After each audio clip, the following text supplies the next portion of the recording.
inkosi enkulu ngiyayithanda le ngoma because mawuthi uhamba nawe yayizwa ukuthi man lezi ngoma sake sayicula ku assembly back in the days. Yes, of course. Yes, this one vele ngiyikhumbula kuma assembles. Yeah, ezikoleni inkosi enkulu. I remember besifunda lapho I think u grade 3. Umem Dlamini ngabe uzongikhumbula Mem Dlamini ofundisa Zimele primary school. You taught us this song. Yes. Ngifisa ukubheka ukuthi ubani obe role model yakho ngoba ngiyazi lezi ekhaya bekudume Witness of God. Yes. Ubani laba ubukela kubona mhlawumbe oncandweni ama group ebekade esekhona. Wena ushincandweni usisithando sasekhaya. Wow. Yeah, bengithanda kakhulu uThabile usisiwakhe. Usisithabile mina. Yes. Hey bengimthanda kakhulu. And then also amanxusa yakhumbula amanxusa kaJehova. Ngikhumbula amaphoyisa Solunde. Amaphoyisa Solunde amanxusa kaJehova ithi ingoma yabo ithi iyophelelisa inkonzo iyoku Helali singo yabo mama labo sebayeka khona umama ngangibakhumbula ukuthi hayi masibuyele Jehova hayi bebehambisana oyigroup nje abantu abadala yes so ibona abantu abangibathanda kakhulu ke lapho I remember umunye ugogo nje owasenkonzweni I think wayezala uMamhlenge ngicabanga uMamhlenge Nyamazi uMamhlenge ugogo Nkosi wathi ngelinye ngicula amanxusa wathi ingane kaMamgumbi lecula lapha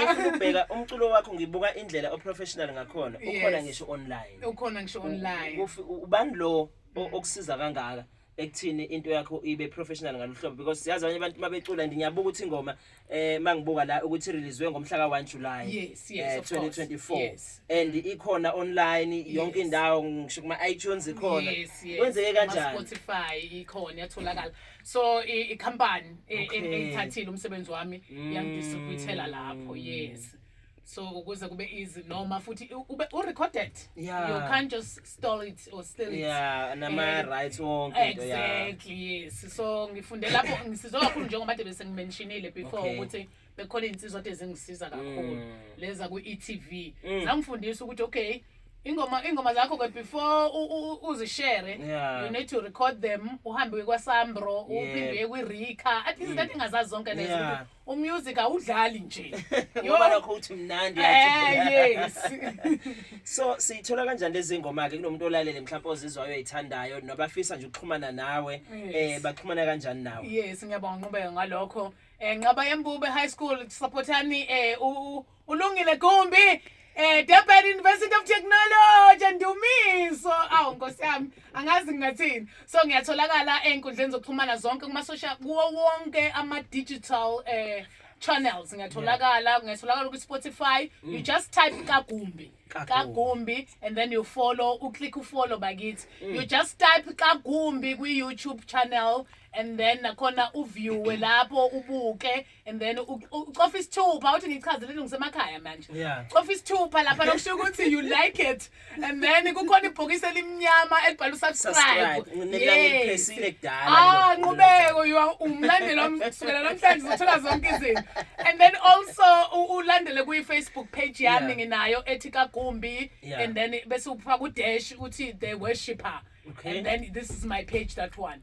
Okay, and then also it's Kagumbi and then dash the worshipper and then that is my page so if Facebook page leyo and then iTunes also you follow and then we yini futhi ku TikTok guy bonke abantwana ngisho besikole bayangena so you type Kagumbi uyithole lapho ngajabula kakhulu even usungizwile wenza ivideo and then WhatsApp number ongangithola kuyona is 071 028 9051 uzothola uKagumbi ke lapha 071 028 9051 yes uthola uKagumbi lapho definitely follow ne page ngiyabona hallelujah kuyapostwa new release Kagumbi yes ku YouTube music o DistroKid Spotify baliwe lapho uthi umculo uyakwazi ukuthola uzobona ke ipage la khona line sithombe ugqoke itop red angazi ukuthi ingubo noma yini le but ku black and I wrap my head not today every day makholwa ngelinanzo ngibona ngikhiphe style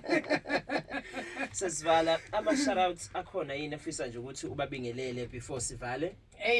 Ngajabula kakhulu sifikile la actually kune funeral ugogo wami ushonile ozala uma and then udlule emhlabeni. It was last week. He was a Nazareth and then that's why kuzongcwaba kusasa.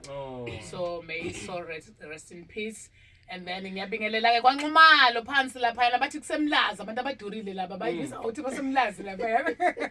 So ngizobe ngikhona guys, ngizoza ngikhona ningamangase ngikhuluma nje kwi local radio station ngingazange ngibingelele. Ngibingelela abantwana bami waSiphile noLizwi ekhaya. Bathe ma usibize emsakazweni. So ngiyababiza na ngibingelela abazalwane kakhulu abase Holy Gospel la engazalelwa khona ngagrunywa khona namhlanje ngiyilento engiyona because of them.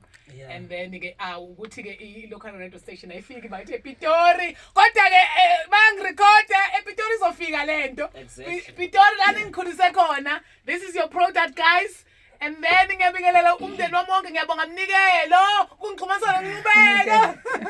Ngiyabingelela Msowenkosi njalo ngilalela ubhuti wami omansela unkosikazi wami njalo ngilalele naye. Ngiyabonga Nqubeko kakhulu ngiyabonga. Siyabonga kakhulu sivashile emsakazweni. Sikufisela inhlanhla emculweni. Siyazi ukuthi emculweni kwesinye isikhathi kuba nalezo inkinga. Uthola ukuthi kuthiwa umculo umculi sekunani inkinga ziningi lapha emculweni. Kakhulu. Kodwa nje sikufisela ke inhlanhla, sikufisela konke okuhle. Siyawuzwa nomculo ukuthi mnandi ngendlela esimangalisayo. Siyacela ke mlaleli ukuthi nihambe niye kuwo wonke ama platforms of music. Niseshe nje uKagumbi nizoyibona ingoma lapho Kagumbi khona ke ethi you are holy bese kuthi inkosi enkulu. Yes Kagumbi siyabonga. Ngiyabonga kakhulu mfethu. Sizokhuluma ke noSthesh uzosethulela kuhlelo lusho olulandelayo.